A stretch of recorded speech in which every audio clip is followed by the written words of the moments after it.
Hey Savvy people, it's Savvy Nick here, and today we'll be going through and reviewing MX Linux 18. We'll first explore its contents and everything that it has to offer with its default desktop environment, and then I'll go ahead and give it some ratings. MX Linux is a Debian-based stable release branch that uses XFCE as its default desktop environment, making it geared towards Windows users. As you'll see after we get into it, it's very user-friendly. And looking around here, this is a fresh install that I've created. You can see at the middle here we have the time and the date, how much a hard disk space is being used, and the memory usage as well as the CPU usage. This is something I like and is unique. It's interesting that they have sort of a bug, it seems like, because if you use your highlighting cursor, it seems to kind of highlight around the date and the time. Maybe this will be fixed in another release later, but just something I kind of noticed here. We also have the manual as a default. If a user has some questions, they can always look through the manual. It has things like configuration, the basic usage, how to manage software, advanced usage, and what's under the hood. Check this out if you need some help going through the system. Here you have the default taskbar. It is on this left-hand side here. Many distributions like to switch this up on you. Again, this one's on the left side here. It's got kind of the Microsoft Windows taskbar look.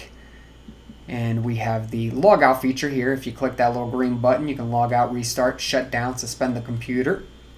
The time is labeled right here. You can see it pretty small on my screen, but tells you what time it is as well. Again, I don't know that we need quite the redundancy here, but it is here. So the default browser that comes with it is Firefox. You'll have the latest and greatest Firefox in here with this current distribution, which was just released. Then we have our file manager or explorer. Looks much like the Windows file explorer. You have desktop, documents, downloads, very similar things that you would find in the Windows desktop as well. It also has a similar file browser at the top here. You can go ahead and start typing in locations and slowly guide yourself through. If you start typing and it finds a folder that already exists inside, it would automatically fill it for you. So like in Savvy Nick, I got documents, so it is case sensitive. We'll go and check out our browse network so we can see what is currently on the network, but there isn't anything. So this is kind of buggy too, because as I select browse network, I really don't see anything, and I don't see my screen change over here. Interesting. I don't know if this is an issue with all of them or not. Up in the left hand corner, there we go, timeout was reached. So it just looks like it timed out trying to browse the network, which makes sense. It's interesting that it just gives you that timeout. I might have hit it a few times here, so it's going to keep popping up, it seems. Anyways, if we go to the top left corner of these file browsers, you have some options to minimize, maximize, resize, all that fun stuff. Full screen if you need to go in full screen, or switch it to another perspective, or workspace as they call it. Then we have, let's see, the package manager is default here. It's in package manager. You might be familiar with this if you used the Debian platform before.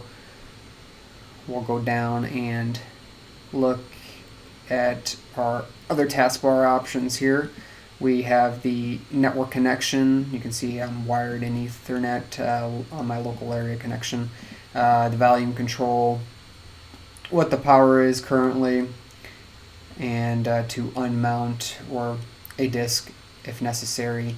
Then you also have different workspaces if you want to work on multiple workspaces. As you can see, I'm toggling between the two right now. And then if you hit here, it's much like a start menu that you would see in Windows. You have your user that you can switch user, lock the screen, all your rest of your settings, much like you would see in your control panel. Then if we go through, run a program, again, much like you would find in Windows.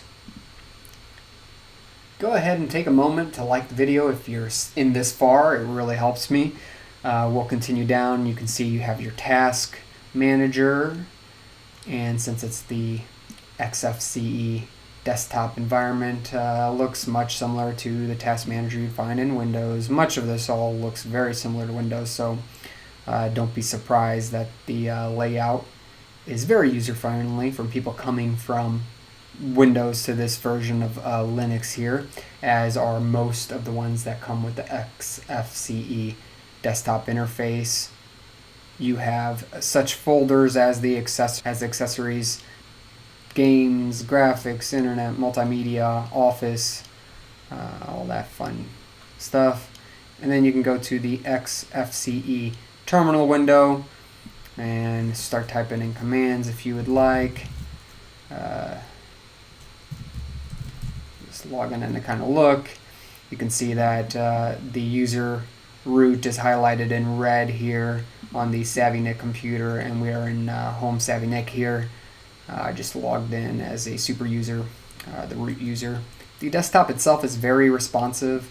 I haven't allocated much resources for this, and you can see that it's only using 41% and 6% of my CPU. I believe I allocated about 2 cores for this with only about 1 gig of memory, so it's holding down pretty good here in the memory. The CPU is jumping around a little bit, but that's because I'm actually on a virtual machine here, kind of emulating this Linux MX18 platform. So now to get to the ratings here, it's very easy to use, and since it uses the XFCE as its default layout and doesn't stray away too much from the default XFCE, and it focuses on keeping the learning curve for people transferring to Windows to a minimal, I'll give it a user friendliness rating of 8 out of 10.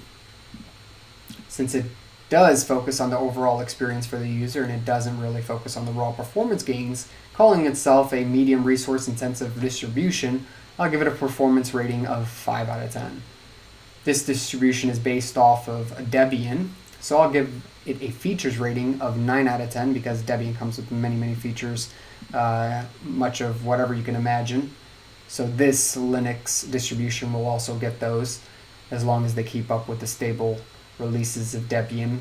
And finally, it seems to have a decent community supporting it, and since it's based off Debian, you can use the resources available to the Debian users as well. So this gets a sustainability rating of 6 out of 10. That gives it an overall score of 36 out of 50. And I hope you enjoyed this review and walkthrough of MX Linux 18. Let me know if you think the rating system is fair, and if you have any questions, comments, or suggestions, please post them in the comments section below. Also, make sure to subscribe for future videos and make sure to like the video. Thanks for watching.